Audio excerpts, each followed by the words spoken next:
Welcome to the Afghanistan Project podcast. I'm your host, Beth Bailey, and I'm happy to introduce today's guests, James Seddon and Jillian Butler, who have joined me. This is actually the second time you guys have joined me to talk about a series of articles in the American Conservative that, if you are familiar with this show, you have already heard a really enlightening debate about, in which author Phillip Linderman attacks our Afghan allies' deservingness for the programs that they qualify for, and egregiously cast aspersions on the veterans and volunteers who've supported our allies for 3.5 years against a callous bureaucracy. So, just for total clarity, everyone who's watching, James and Jillian and I filmed this prior to filming the episode between Philip and Sean, and we all realized upon viewing it that it made more sense to react to Philip and Sean's debate than to publish something that already seemed just kind of like, oh, let's correspond with what's going on in the moment. And now I'm killing the magic here, but thank you guys so much for being here. I want to do the bios real briefly. James Seddon is a father, husband, writer, retired Navy veteran, Afghanistan veteran, speaker, activist for veterans and Afghan allies, recovering IT manager, and regularly unsuccessful fisherman living in Southern California. Jillian Butler is a journalist and earned her master's degree in international relations from the University of San Diego. So thank you guys both for doing this again. No problem. Yeah, happy to be here again. Like as I was just saying, I never get tired of talking about this stuff, so I'm ready to go. Me either. I always say that this is like where I come alive. Let's get started. I would love for you guys to tell me again about your support of Afghans over the last 3.5 years, how it started, how your own values and your, political value system or anything like that informed that assistance. James, you can start, I think. Okay. I'm a 21-year Navy guy, retired out of the Navy. I did a year in Afghanistan as part of that 21 years in 2009 to 2010. And that's where I got to know Afghanistan and Afghans. And, I saw during my service there, I saw firsthand how critical Afghans were to the war effort. And I saw firsthand the sacrifices and risks they were willing to take on behalf of our mission. And on the most traumatic day of my life, unfortunately, during that year, I carried wounded Afghans who were only wounded because they were supporting our mission. The day after that attack, the Afghans who weren't wounded were showing up for work, just like they always did. And that really made a big impression on me. I was there for a year. They didn't get to go somewhere safe after a year. So the level of commitment and sacrifice that the Afghan allies were willing to show and display was very impressive to me. And then I came home and I went on with my life, and I did some writing about it, and then the fall of Kabul happened, and Afghans started reaching out to me, and I made a decision. I had to decide what I was going to do, and I basically decided that I wasn't going to ignore them. That was the critical decision. I don't know. I have no idea what I'm going to do. I'm just not going to ignore them. I'm going to respond, and I'm going to talk to them. And that's when I started getting involved in trying to help Afghan allies who had been left behind, who had helped our mission find their way to safety in the U.S. So I started out by doing that, but I didn't know anything, knew nothing about the immigration system, knew nothing about SIV, anything else. It was a terrible place to be, and it was horrible for my mental health. And that's when I got introduced to folks at Afghan Evac. And in addition to helping like the individual Afghans that I was helping, I was interested in helping at the macro level, helping lots of Afghans all at once. And so that's how I got involved with Afghan Evac. And through that, I got connected to people that are 100 times smarter than I am on all of this stuff. And that's how I really got into learning about these issues and more familiar with what's going on. So that's my story. I love it. Where were you in 09 and 10, James? I was based in Kabul on the ISAF HQ base, but I spent a lot of time at the U.S. Embassy. My job there required me to spend, several days a week at the embassy. And I did get to travel around the country a lot. So I was based in Kabul, but I've been to other bases all over Kabul, Camp Phoenix, Camp Eggers, once a week at NKC. Then also got to travel around the country some. So, Kandahar, Helmand, Leatherneck, Rocket City out there, like Bob Salerno, over there at Torquay Gate. I mean, I've just sort of been around. I never made it Holy to the crap. lakes. Never made it to Bamiyan, which broke my heart. But I did feel fortunate that I wasn't stuck in a cube the whole time. I did get to see quite a bit of the country. You were not a fobbit. That's what I would have been if I went, but I would have been happy to be a fobbit. I would not have been sad. I just wanted to go. So, Jillian, how about you? What drew you to the cause? I think a big part of it for me was growing up. My grandmother, she came to America from Nazi-occupied France. So a big part of my upbringing was realizing how fortunate I am to be American and that other people, they do live under oppressive regimes.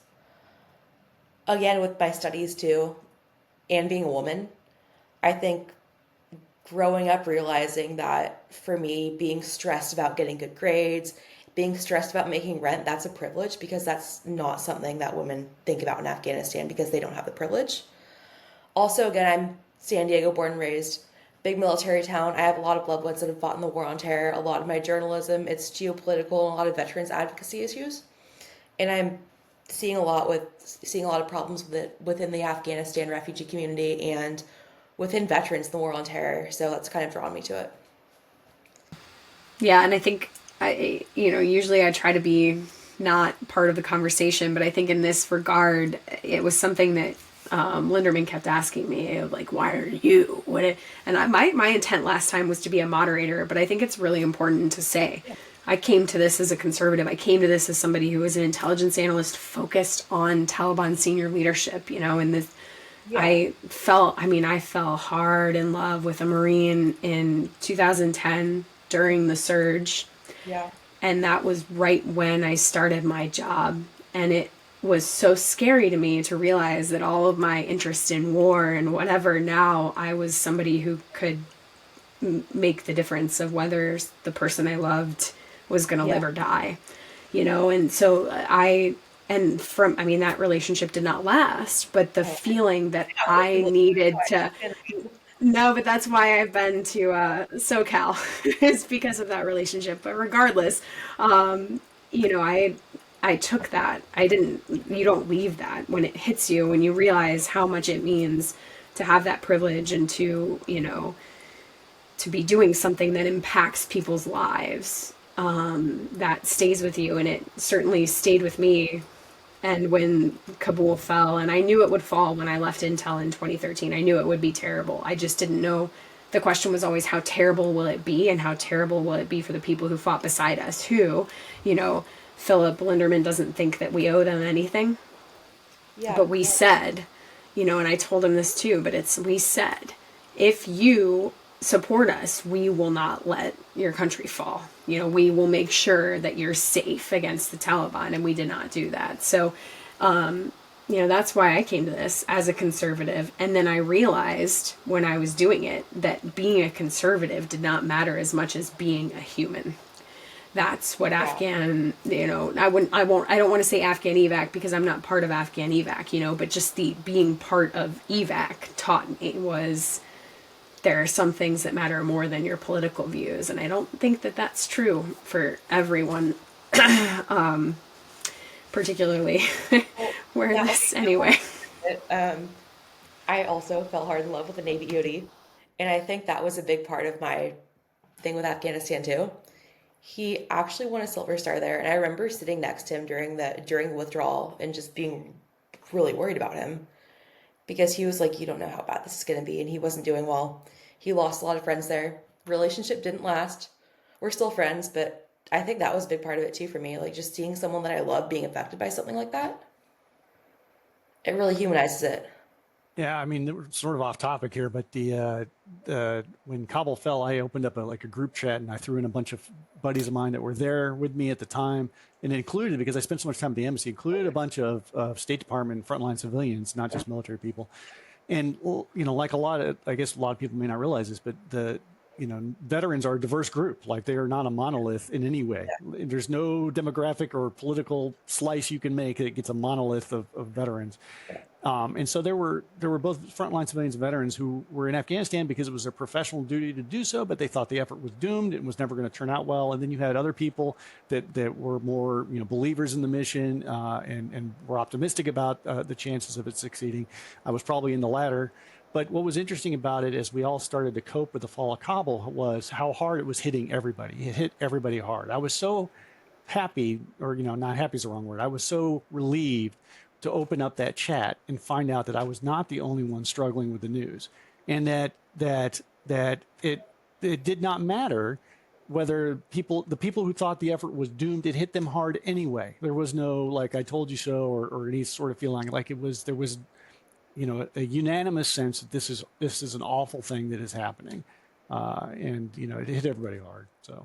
Yeah, I mean, for me, so in 2013, I stopped talking about Afghanistan, reading about Afghanistan after I saw the Taliban raise their flag, because I knew there was nothing I could do. Who was I going to, call? I didn't have my high side account to go, fire off an angry email and start writing a report. I didn't have anything. So I said, forget this. It's making me so angry. There's nothing I can do anymore. But what I did do is I went back to the past. I turned that love story with myself and the Marine into a novel. And in so doing, I became really interested in Seddon, one particular part of Helmand province where many British soldiers and many Marines lost their lives and lost their limbs because of how furiously the Taliban fought for that particular area, because it was their heartland and there lots of opium in the area. But the vets that I, interviewed or read about, they were struggling. It was, Tom Schumann, Seddon vet 3-5, was one of the first people. In fact, I broke the story about him trying to find his interpreter because he had started previously this great nonprofit, PB Abate, after Sergeant Matt Abate, who lost his life in Seddon. It's like it became this whole intertwined web that led me back to Afghanistan. And I wouldn't have done it if it hadn't have been for Tom. But what happened with Tom then happened with other vets who needed their stories told. And then other vets were involved in evac. And that's what pulled me in. It wasn't just, Afghans did not start coming out of the woodwork trying to get my help in the beginning. It happened after veterans groups got me involved. And you're right, James, like veterans are not a monolith. They are so diverse and but they care deeply, they just, and I wanted to help them. And then it became, I needed to help all the people who were trying to get my help. And like you said, James, help at a higher level too, explain the injustices that were being done, because there are many injustices that have been done through the refugee program, but not the way that Phillip Linderman is explaining in his articles. So I think this would be a great time to hop into the piece. And I'll let you start, Jillian. Tell me about something, we're all reacting and responding to what was said in that, not just in the pieces, but in the debate. And so kick it off, or James, you can kick it off. I'll let you guys fight it out over who gets to kick it off with what we're going to talk about. There's definitely much to talk about. But for me, it was the lack of statistics. And it was his tone in both the article and his debate. It seemed very gaslighty to veterans. Very like, you're being overly emotional, da da da. Which, I don't know, that just, again, like having loved ones, family members, and an ex-boyfriend who's now a good friend of mine involved in that, it's kind of vile to me. Especially seeing the moral injury that a lot of these people have endured. I just kind of find it morally repugnant, and it's very out of touch. Yeah, that's all I'm saying. Yeah. I feel you. It was like someone should tell them that they shouldn't feel this way, and like I would never supposed to tell anyone how they should feel about anything. But I feel you, James. What are your thoughts on that score? Yeah, I mean, so I think it's one of the things that I'd like to say is that I think a lot of let me back up. I think you should, for the rest of your podcast, you should get skeptics to come on your show and have conversations with those of us who know how things are working, right? Because I thought that as much as Mr. Linderman's statements were aggravating me, I thought the conversation was super valuable. Like, this is the conversation that I want the country to be having. And I want, Mr. Linderman is not alone in asking what are reasonable questions. The questions that Mr. Linderman is asking, that's not where he goes to the unreasonable side of things, right? The questions are reasonable, right? Where he's unreasonable is that he has his facts completely wrong, and he, draws wrong conclusions from those incorrect facts. But the idea that people out there have questions and concerns, legitimate concerns about national security, legitimate concerns about the vetting, legitimate concerns about who these people are. I want everybody who has those questions to come on your show and ask them and talk to people who are working in this space so they can get their answers. So first off, kudos to you for having them and having the discussion, because I wish 1,000 of those conversations were happening every day all over the country. I'm going to break in before you start, because it was because of you that I was, and some family members who were like, you're getting really heated talking about this, you should chill. But you said, James, after we stopped recording, that you wished you could take him out for a beer and just talk to him. And that really struck me, where you're right, you're never going to, screaming at someone will never get them to come to your side. And I don't think I ever would have been able to convince, you can't convince some people of things, but coming at them hot was not going to be effective. And I think you're right. And you, that was why I just wanted to tell you before you continued that, like, you were a large part of the reason that I took that tone. That's very kind of you. But like, one of the things that he said, if I'm going to start reacting to the stuff that he said in his debate or discussion with you and Sean, was he says he disputes the idea that if the country fails, we should bring them all over, right? And there were like a lot of things that he was saying. There's like the basis of the statement is on weak ground, because first of all, we're not bringing them all over, right? This idea that if the country fails, we bring them all to the U.S. Nobody is bringing them all to the U.S., right? And this goes to the root of what I think is a very common question, like, who are these people that we're talking about, right? And so it's an opportunity for me to say, there are no strangers that are coming to the United States under the Enduring Welcome Program, under the refugee program, under the SIV program. There are no strangers. Every one of those people has to be known to Americans or American organizations or organizations that are paid for by America, that they have to be personally known to those people who vouch for them and say, these people risk their lives for the American mission. And so there are no strangers. It's not everybody. It's a very small number of people. The number sounds big, but I'll get to it a little bit later. I want to talk about why the number sounds big, but it's not. It's definitely not everybody. And then the second part of his statement, we're going to bring everybody over, which is not true. Why would we even bring over our allies? Is the implied part of his question when the country fails? Like, he wants to challenge that aspect of it.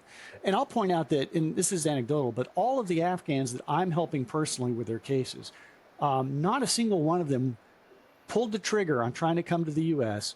until their enemies took control over the country. Yeah. Right. The idea that these people are looking for some sort of easy life or free ride is ludicrous to anybody who's working with them. Yeah. That's... And so, like, it is only in the case where the country has fallen apart when we need to keep our promise. Like, in my notes to you after I watched your discussion, one of the things I said was, I imagined a conversation between a U.S. Soldier and a potential Afghan ally, an interpreter or whatever, where he says, risk your lives for us. And the Afghan says, why would I do that? If you guys eventually leave and the Taliban take over, they're going to come after me and my family. Why should I risk my life for you? And the answer given by the Americans was always, we're not going to let that happen. We're going to have your back. You serve us loyally. We're going to take care of you. That is the implicit part of the deal. And it only really needs to come into effect when the country fails. So, like, his whole, this statement, he makes it sound so flippant. I want to challenge the idea that we bring them all over if the country fails. Well, not everybody. And that's exactly when our promise needs to be held up.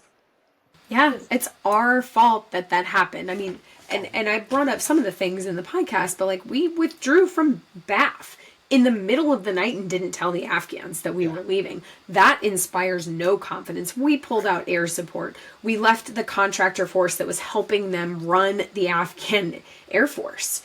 We pulled all that out. How do they keep fighting in that instance? It's so galling and, like you said, so flippant. And Jillian, I want you to go ahead.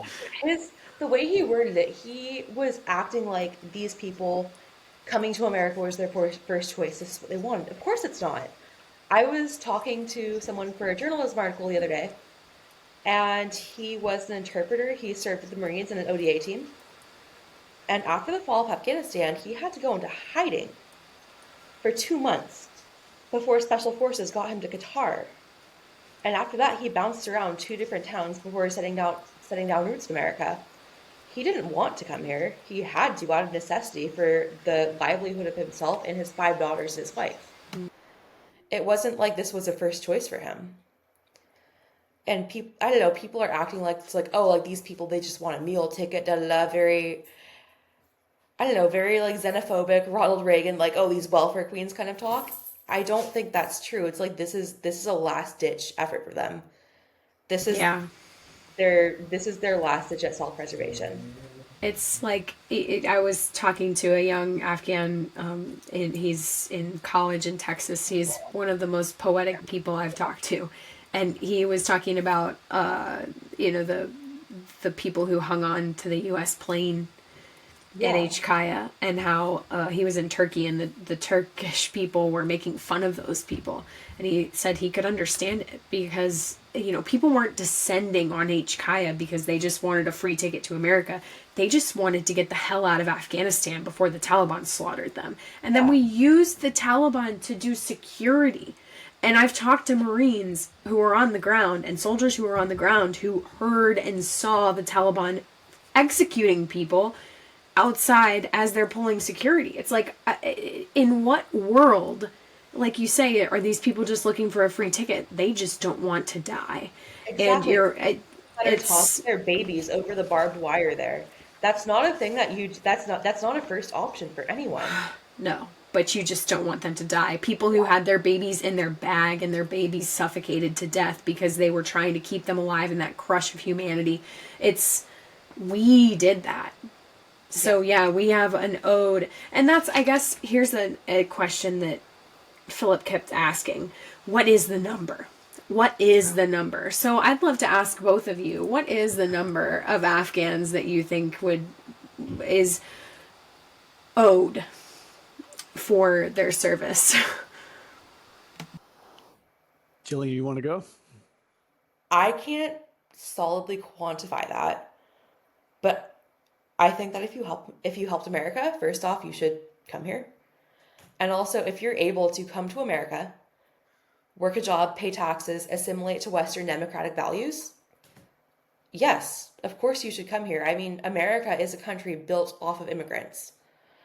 I have a great-grandfather that escaped the Irish potato famine and a grandmother that escaped Nazi occupation. They came here, they paid taxes, they worked, they assimilated to our values. And I look at a lot of my family members and I think that America is a better place because of that. And we could say the same about Afghans. Unless you are directly tied to Indigenous Native Americans, you're built off immigration. It's just crazy to see. It's like, oh, like because you're brown or whatever. Now we're drawing the line. No. Mm-hmm. Of course we should vet people, but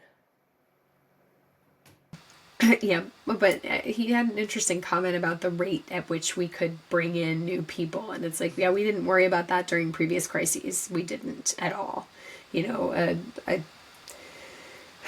Sean's answer is the absolutely correct one, which is, we're done bringing people in when every verifiable and vetted ally who put their lives on the line for the U.S. in the war effort, who wants to come to the U.S., is able to.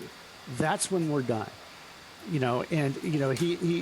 Linderman, framed the question as if there was some imaginary line, like, haven't we met our promise enough because we've already brought thousands of Afghans? So, isn't that good enough? Right? As if like, imagine your family's been thrown into an arena with lions in the arena, right? And you start pulling your children out of there, and you've got half of them out, and somebody walks up to you and goes, how many children do you need to save before you can say you've done your best? Yeah. It's like, well, we don't stop till everybody is saved. And, that's the correct answer. And then, he moved on to say, well, how many is that? And Sean had his numbers available. And he says, that sounds like a lot. And any time that somebody says it sounds like a lot, I want to remind them that this was 20 years of war in a country with 40 million people. There were close to 1 million American service members who served in Afghanistan. Many of them served multiple tours. So it's not even 1 million military tours, it's more than that. And then there are frontline civilians of all, many thousands of, tens of thousands of frontline civilians who served in Afghanistan, all working with Afghans in this country of 40 million people for 20 years. There's going to be thousands of allies, right? It is going to be thousands of allies. Every single one of those can be vetted and verified. So, like, they're not strangers, they're not just people glomming on, right?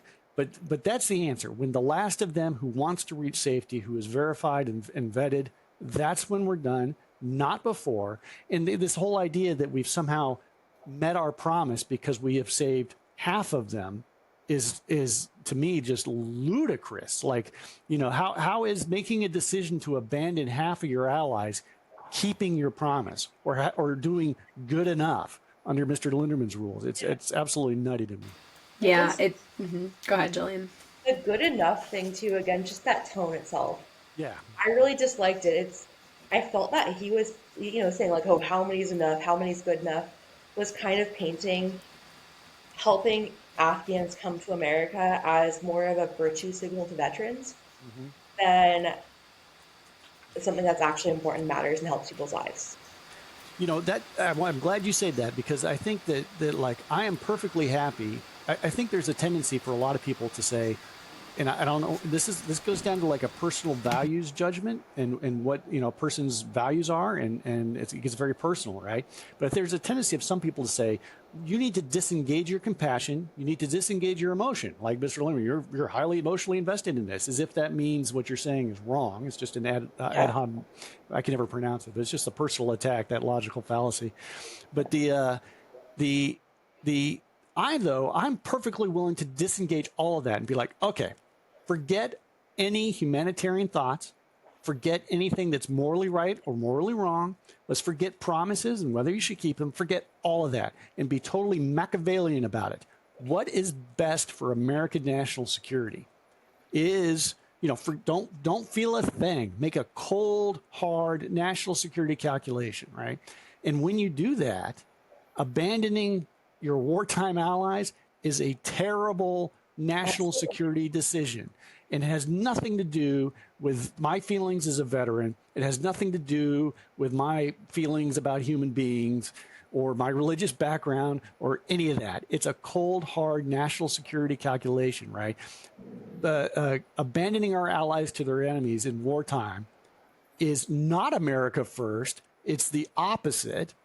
And, doing so brings grave national security risks, because in the next conflict, and there will be one, it will be that much harder to get local allies to be on our side, to fight on our side, to resist the enemy, because they will have seen what happens to the people who do that, right? And so for leaving your feelings out of it, the idea that we would not try to save our wartime allies is a terrible national security decision. Absolutely. Yeah. And then going off the leaving your feelings out of it, we think of Afghanistan specifically.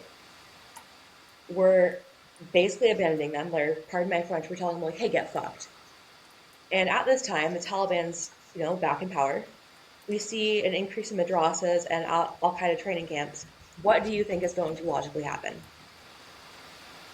Well, in Afghan evac, we have already gotten word that terrorist organizations are using the abandonment of Afghan allies in their propaganda about talking about what, here's the true character of America. Look what they're doing.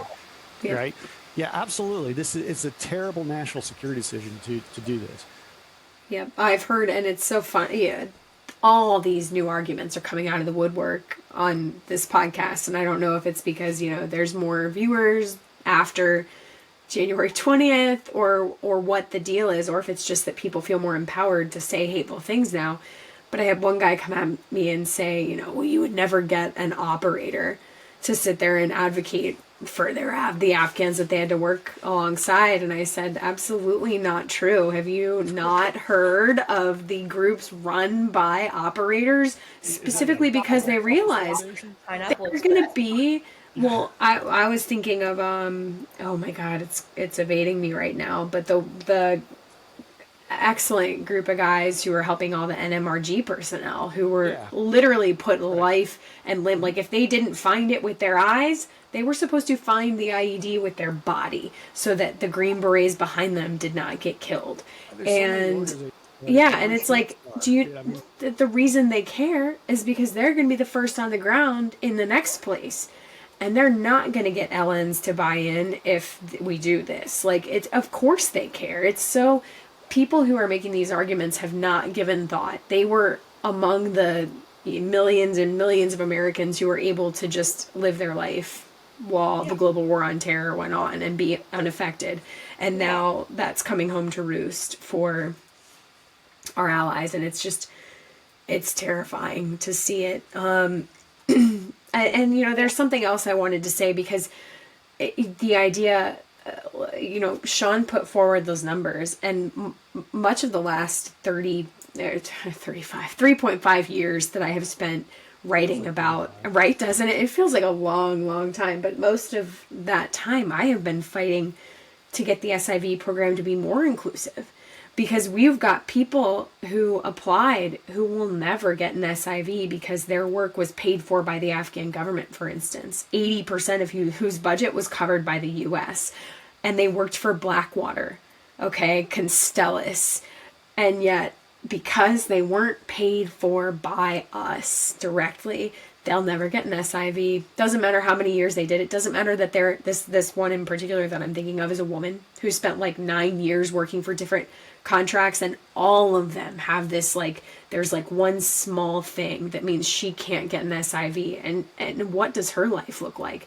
There are so many people in that pipeline, the 128,000 who have applied. We maybe 60 of those 1,000 can even qualify. And then there's the fact that we don't have that many SIVs, which means that the number right now will be lucky to get 11,000 more SIVs into this country of the 128,000 in the pipeline. So that in and of itself is just a terrifying thing when you promise. It's already, you can see the people who don't trust our allies or don't, who think that we're good, we got 10%, we did 10% of our promise, cross yourself and let them go out the door. Like, no, I'm sorry, that's not, it's that ain't it. Security. Yeah. It's just a terrible idea. And you brought up something which reminded me of something in the article, which I didn't think got enough time in your discussion, which was one of his claims was that a government insider told him that the government had basically quit vetting and had switched to default accept mode, where instead of having a default deny and we have to find a lot of good reasons to admit, that instead what we did was we say, we'll just admit them unless somebody really hits us over the head with something, unless the guy's name is Osama bin Laden, he's welcome to come to the country, right? And I think that some of the numbers that you were talking about there is what piqued this about my memory about him saying that is I don't think that anybody who's actually working in this space, who's actually working on cases in this area, has the opinion that the government has switched to default accept. And if that were the case, right, if his assertion, if his whistleblower were correct, right, and I want to get back to where his whistleblower is positioned in the U.S. government, but if his whistleblower is correct and we have switched to default accept and they're just accepting everybody, well, then why is it that 2/3 of SIV applicants are denied? right? And that's just, you can look that up in the State Department's SIV quarterly reports. It's published information. 2/3 of them are denied. Why would that be the case if it were default accept? Why is it that I'm involved with cases that are running on 3 years now while they're still trying to like turn over every little rock, and good on them for doing it. Like the security vetting should not be rushed. This is partly why 3 years, coming up on 4 years into this, we don't have everybody here yet. Part of the reason why is because doing such exhaustive vetting takes a long time, and it shouldn't be rushed. But that's partly why these people haven't been processed yet. And if it were true, if the whistleblower were true and we had switched to default accept, we'd all be done, right? Those people would all be here. The people that I'm working with would all be here. The 2/3 of the people wouldn't been denied, they've been accepted. Like, the facts just don't line up with his assertion that and like I said, nobody who actually works in the space has this impression that they're just letting people in without looking. Yeah. I'd love to bring up, James, you sent this to me in our preparations for this, but the misuse of the term care in the discussion about the vetting, please go off, James. Talk about that. So, his whole article talks about how CARE is like screwing up the vetting, and how he's gotten insider knowledge that how CARE is employing Afghan contractors, which might be okay if they're used for linguistic purposes, but since CARE is doing vetting, it's completely inappropriate, yada, yada, yada, yada, yada. The only problem with all of that is that CARE does not do any vetting. That is not in their function. They are unable to do any vetting. They have no capability of doing vetting. It's not in their tasking. It's not their job. They've never done it. And so to me, his article was the first impression, the honest first impression I got when I read his article was, oh, here's somebody who has no idea how this process works. Because anybody who says CARE is doing vetting doesn't know how the process works. It's a separate agency that coordinates the vetting, but the vetting itself is done by 17 different other agencies in the government. Like, I've sent you some graphics. I don't know if we can like bring them up or something, but the vetting is done by 17 different agencies. None of the 17 are CARE, by the way. And, and so like when he was called out on it, when you and Sean called him out and said, by the way, CARE doesn't do any vetting, he sort of waved his hand and said, I just mean the government. Okay, well, first off here, that's highly irresponsible, and it offers no clarity. It muddies the water. But more dangerously, he claims that his whistleblower, who is giving him this critical information that vetting is done incorrectly, is in CARE. Well, if the whistleblower is in CARE, the whistleblower has no information about how the vetting is being done, right? So like, if he had known how this process worked, that he would have been able to identify, I have somebody in CARE claiming vetting isn't being done right. How would this person know? Because the CARE doesn't do vetting, right? And it's like, so it's irresponsible misinformation because the facts are wrong. And his waving his hands and saying, oh, I just mean the government. Well, then hold on for a second. There's 17 different agencies that are involved in vetting. Like, I have in front of me this little spreadsheet that's got like 7 or 8 columns with 6 or 7 bullet points under each one of them that explain the different vetting steps that happen. Which of these are you claiming isn't done right, Mr. Linderman? Right? Like there are so many steps from so many different agencies that a single whistleblower, especially one position in CARE, can't speak to all of that. Yeah, that was so, he was so dismissive of that. And that was the whole crux of his thing was CARE. And so for him to say, oh, I didn't mean CARE. But then to keep coming back and saying, there was a thought at one point that perhaps an intern actually wrote that piece, but I don't know that. Well, that might explain why he didn't know what was in it. When that would make a lot more sense. When you were asking him about his statements and he said, "I never said that," that would explain how that could happen, I guess. Yeah. But you should read more carefully what you're going to put out under your name if that's the case. Right. I mean, it's so many of these things. If he had talked to people involved in the process, he could have learned so much before he put out his op-ed, right? Right. Yeah. As Sean said, he never reached out to Sean, but Sean is one of many people working in this space, right? You don't have to reach out to Sean. There are plenty of people not in Afghan evac at all who know how this stuff works that he could have reached out to learn. And I think that's something that I didn't even push him on because, I brought him on to talk to the person in charge of the group that he was attacking. But yeah, there are so many different groups doing this. It's far more than Afghan evac, and Afghan evac is composed of all those different groups. And it was an oversimplification of something that is such a broad, bipartisan, and it just, yeah, I think it cheapened everything that has been done here. And I really hope that someone will correct the record over at the American Conservative and talk about how widespread this effort is, and the fact that, we didn't open border lobby. Did anyone, let's move on to that portion, because that really did get, we spent so long on that first article because it was so full of completely incorrect statements. Yeah. But then we get into this open border lobby, but we didn't even talk about the border. We didn't bring up the border once. It was all these people who are not at the border being lawfully brought into the country. And so it's like comparing apples and oranges, and then Tawhidi as a coconut, and like, why? What is happening here? Very, very, very strange. Yeah, it felt very reactionary. I don't know. That was what I really didn't get about that, especially in the first article, where he was basically just accusing Afghan evac. They're like, oh, well, they're in bed with the liberals. It's, you know what? Having a bipartisan or nonpartisan effort does not mean that you're selling out to anyone. It means that you're actually capable of playing well with other people that have the same end goal in mind.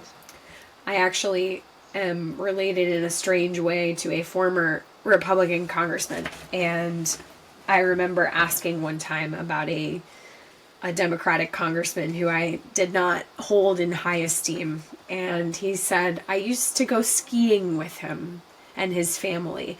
And I was just astonished. I'm like, what? But you guys are on separate sides of the aisle. And that was before I had learned that in DC, do you know how you get things done? You reach across that aisle, but I think we're in this era where now, no, you don't.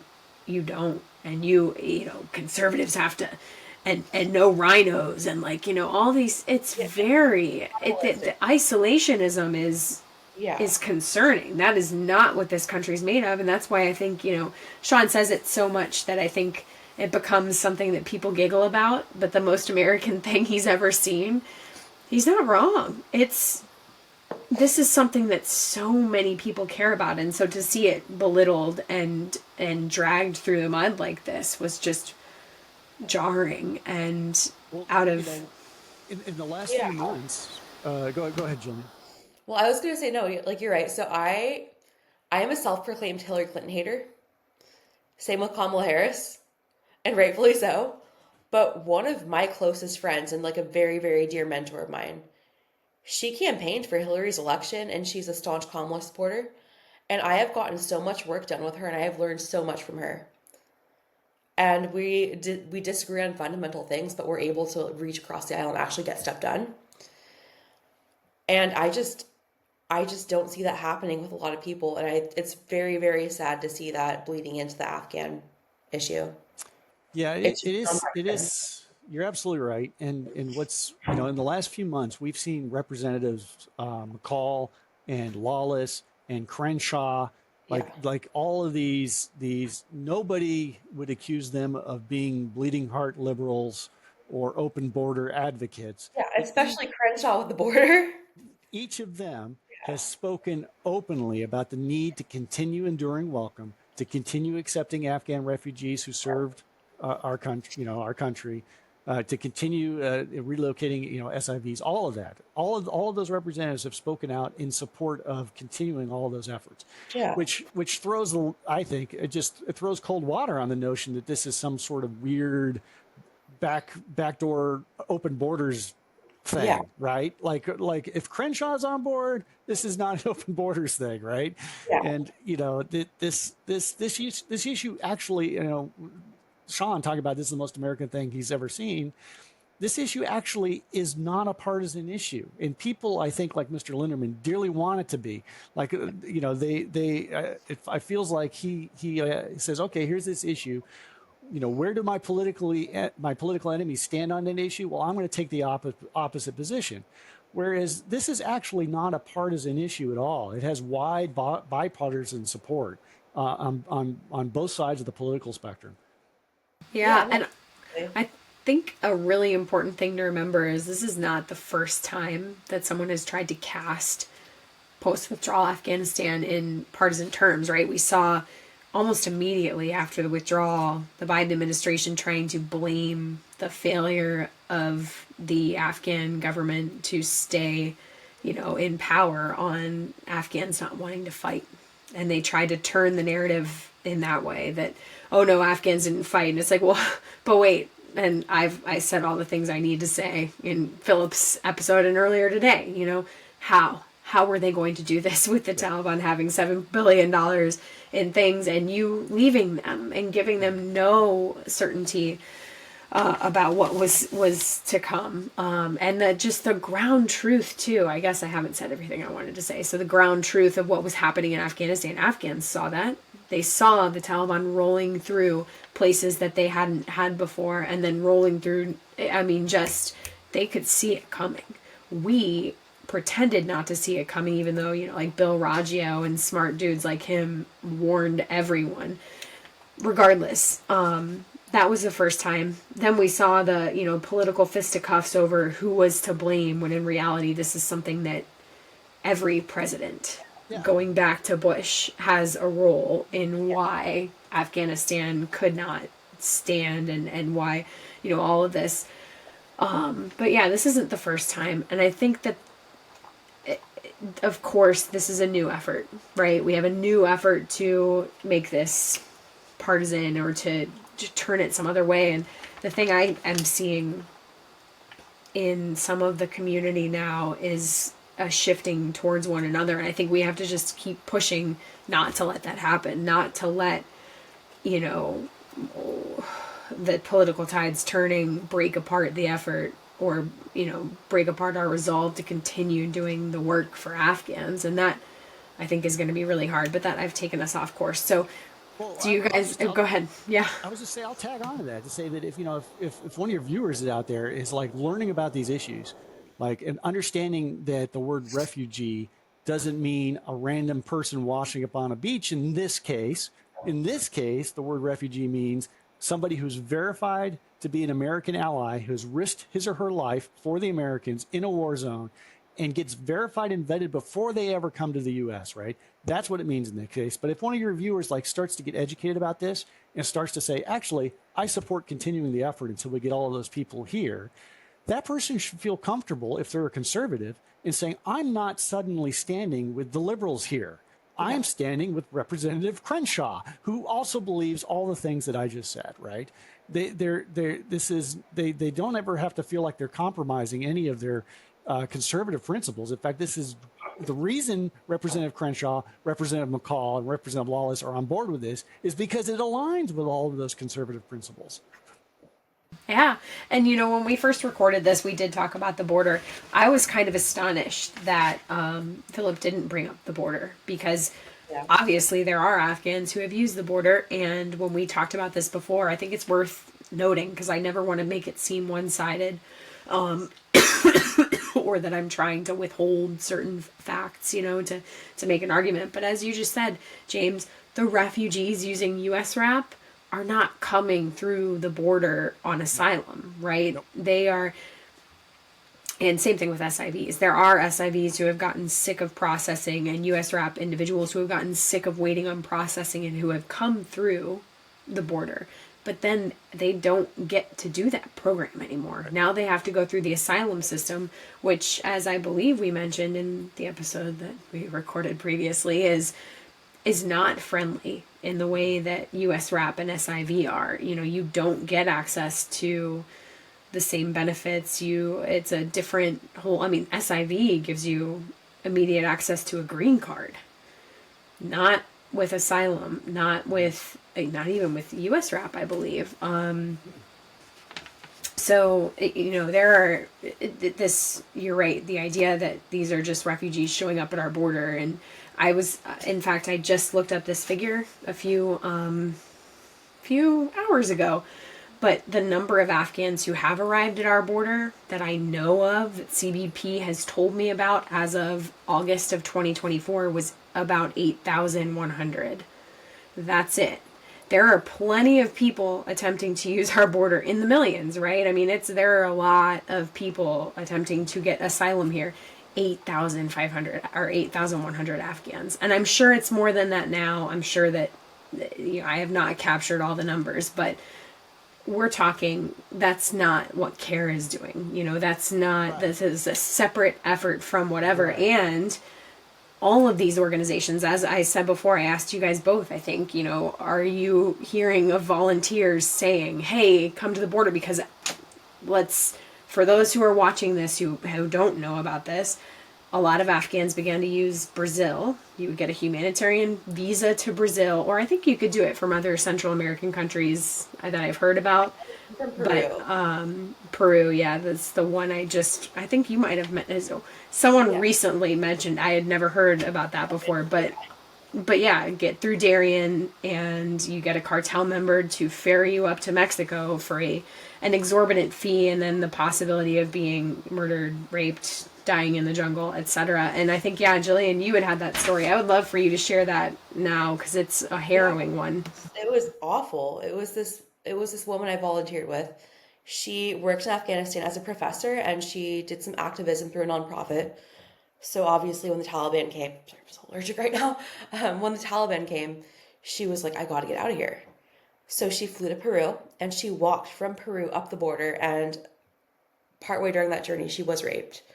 So what happened to her while she was basically trying to escape that, and it happened to her while she was trying to escape it.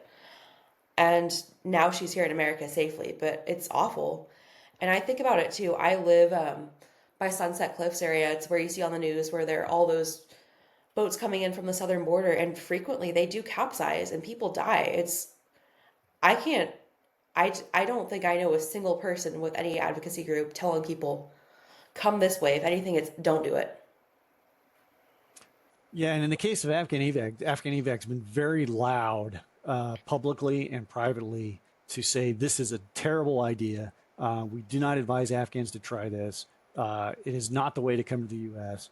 And Afghan Evac has done that both on its own communications, but also urging its member, since the Afghan Evac's a coalition of other organizations, urging our member organizations to put that word out as well. So it's, absolutely not something that we would advise.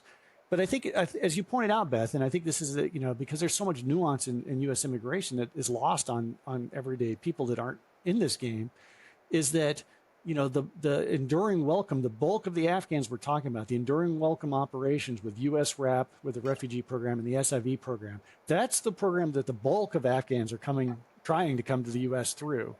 And unlike activity at the southern border, where somebody shows up at the southern border, you have no idea who this person is, these other programs that have been stopped by the Trump administration, not like that at all. Like these other programs are the ones where they are pre-vetted with that the most thorough vetting that exists in our country, and the verification of their service and the vetting is done while they wait patiently overseas before they ever come to the U.S. Like, that is a separate thing, and I think people could reasonably have a separate opinion of what happens at the southern border versus the processing that happens, the more careful vetted process, right? But it's important to note that President Trump, his administration has stopped the more careful U.S. RAP and SIV process. He's brought a complete stop to that. And that's not at all what's happening at the southern border. Although, as you point out, some Afghans have tried the southern border in spite of all the advice given to them. Yeah, I think it just shows the desperation. I honestly, it gives more credence to me of the fact that, what they face in their country is horrific.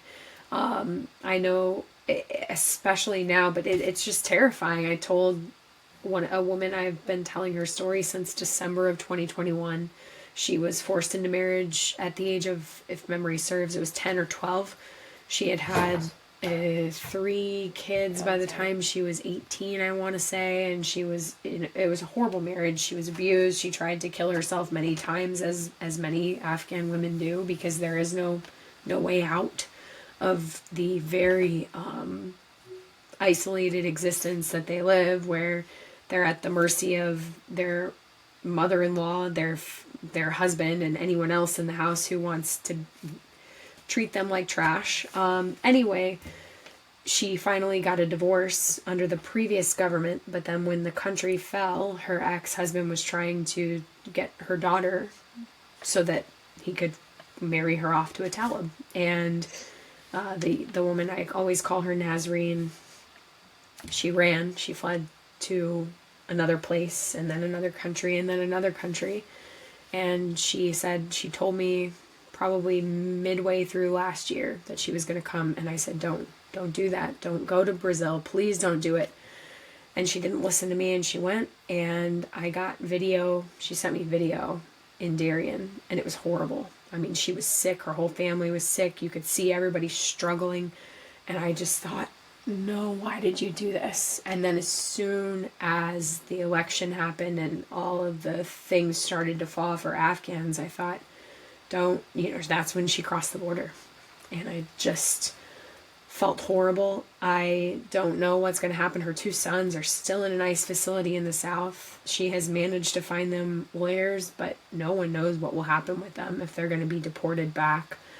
She and her daughter don't have asylum yet, so I don't know what will happen with her.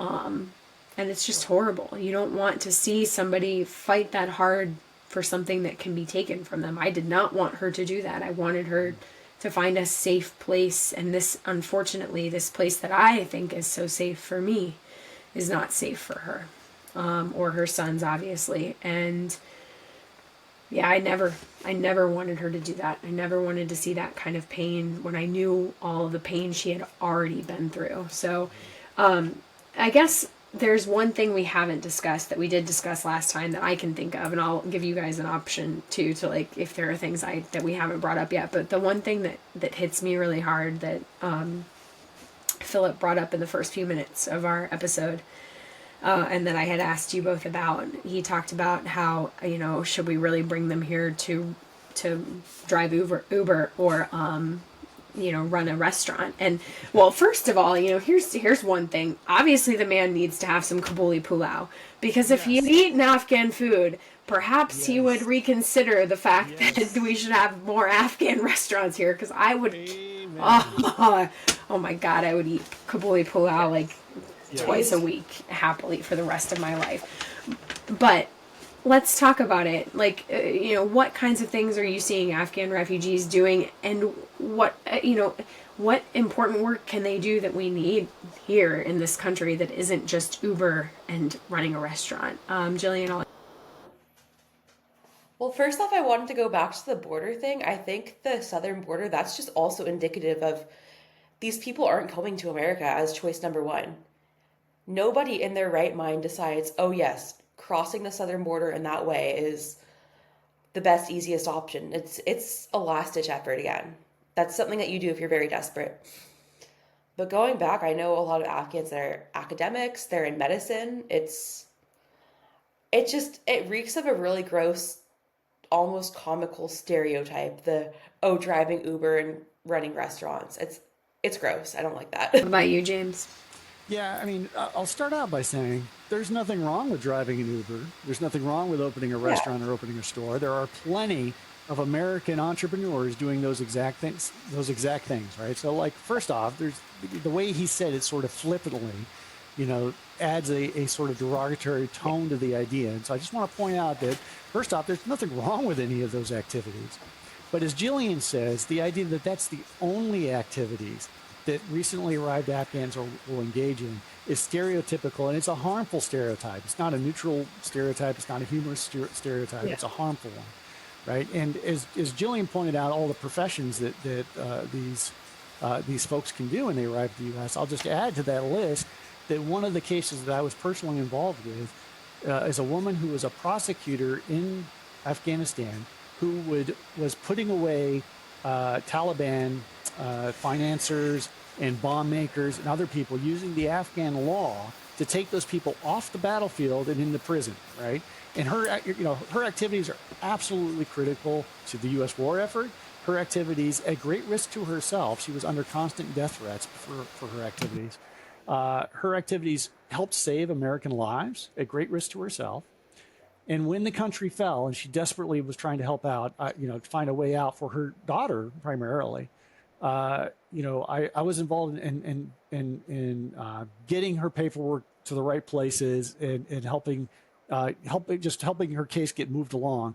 And she's now in the United States. Thankfully, she's in the United States, and she works in a prosecutor's office in the United States. Right. So she is, her dream someday is to practice law in the U.S., but obviously that's going to be a long path for her. But she's starting out. She's working in a prosecutor's office, just like she did in Afghanistan. She is helping to put bad people away in the community in which she's living. And she's self-sufficient. She pays her rent. She pays taxes. Right. She's a professional in the United States. Her kids are going to school. Like this is what happens when Afghans get here, right? And, to your point, we can't really have too many, Afghan restaurants around. Well, that's true. We also can't have too many Afghans in our country, because when they show up, they get jobs, they pay taxes, they make their communities better, right? Yeah. This idea that we don't have capacity to receive them is ridiculous. They're investments. They make their communities better. They provide more tax revenue, right? I found that comment flippant and, again, not based in fact. That comment betrayed to me that he doesn't know any or very few Afghan arrivals, because anybody who knows a lot of Afghan arrivals wouldn't make some sort of flippant remark like they weren't really contributing to society in that way. Yep, and there are 4 things I want to say in response to that. The first one is when he said, it was an op-ed, as if that made it okay. I for every op-ed I've ever had to write, I couldn't just say things like that with no, what are you getting that? That's not any op-ed I've ever written in my life. But here are the other things. You said, James, that it's harmful, and it is. I don't know if you all remember the Afghan Uber driver who was killed by the people in the back seat of that car, and the video that came out. It was horrible, horrible, horrible, horrible. And I'd just like to talk about 3. Just 3. Actually, no, I'd like to talk about 4 of the Afghans I know very, very briefly, and I'm going to do it so fast. First, a young woman younger than myself, HP, first successful HP case I ever heard of, humanitarian parole, for anybody who's not acronym friendly in that way. She makes more money than I do, by a long shot, working for a pharmaceutical company now. I've got the friend of mine whose father served in the army way early in our time in Afghanistan. His interpreter was a doctor in Afghanistan, was flown out of the country long before, the SIV program really got off the ground. And he was driving a taxi while going to medical school. Don't really know. I think he ended up getting that license, but I'm not certain. Regardless, smart and intelligent and capable man, and drove a taxi to afford his family's existence in a high-rise in Alexandria when I met him, and he made all of the young women in my College of William and Mary class kabuli pulao on the floor of that restaurant, the apartment. First time I'd ever had it, and I just remember it was a life-altering experience. But I'll just leave it at those 2. We don't need, or no, you know what, I won't, because the person I started this podcast with, his interpreter, who he got out during the fall, now owns his own car repair shop, because he started out as a mechanic for somebody else and realized very quickly that he could make a lot more money if he owned the shop. And he found some people to help him start it, and now he has his own mechanic shop. So that's just 3. I could go on so much longer, but I don't have to. Anybody who's involved in this work can do that and tell stories like that all day. And honestly, it's no wonder these people do so well when they get here, because before they get here, they are highly vetted. They are good people. They are so highly vetted, highly verified, right? And then they have done something which a lot of Americans have not done, which is put their lives on the line for America, right? This is when you look at this, when we talk about this set of people, They're highly vetted, highly verified, and they've all of them put their lives on the line for America. It is no wonder they do well here, right? And if I had to leave my child in the company of 1,000 random Americans or 1,000 of these verified, vetted Afghan allies, oh my gosh, I'd have him hang out with the Afghans all day long, because with 1,000 random Americans, I don't know what I'm going to get, but I know what I'm going to get with these Afghans, right? These, it is no wonder at all that they do well in America. Well, I think we've done a pretty good job of thoroughly refuting many of the things, but I'd love to have you guys, final words, anything that we didn't mention that you'd love to briefly bring up. Jillian, I will let you start. Well, James, I was going to go off what you said about leaving your child with Americans versus Afghans. I see that a lot, especially with people my age. I see a lot of people my age, chanting death to America, all this stupid stuff. They're afraid of working hard. And then I see Afghans coming here and they're contributing to society, they're paying taxes, and in my personal experience, that's a lot better than a lot of Americans can say.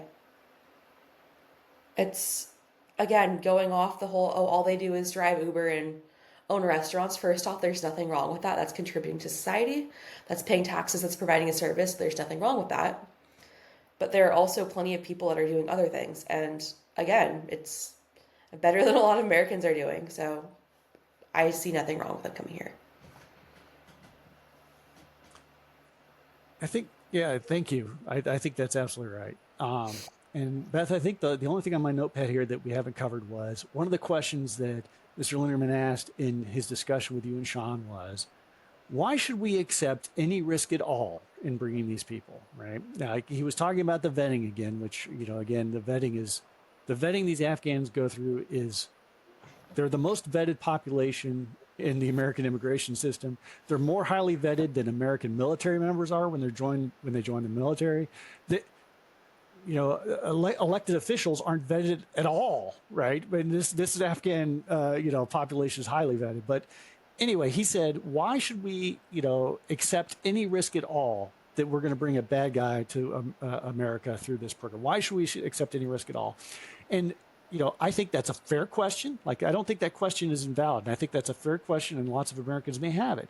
And the answer is, of course, that the risk is mitigated through this massive amount of vetting and verification that we've been talking about, but also because it's not like there's a no-risk option here. Like the question that he asked, why should we accept any risk at all, pretends that if we don't admit any more Afghans, we aren't accepting any more risk. But that's just factually incorrect because of the national security harm, the war-fighting harm, the harm to our future special operators in future conflicts, in their inability to work with local nationals. Those are the risks that you accept if you don't admit Afghans, right? And so the basis of his question assumes a world that does not exist, which is there's a no risk option here. No, the choice is, do we make the right national security decision by keeping our promises to our wartime allies so that we get wartime allies in the next war?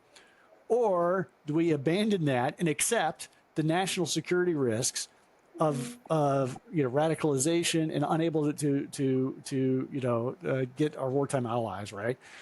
Or we bring these allies here, we highly vet them, and we mitigate the risk, through this massive amount of vetting and verification, right? That was the only other thing on my notepad that we didn't talk about was his idea that we shouldn't accept any risk at all. It assumed that there was a no risk option, which there's not.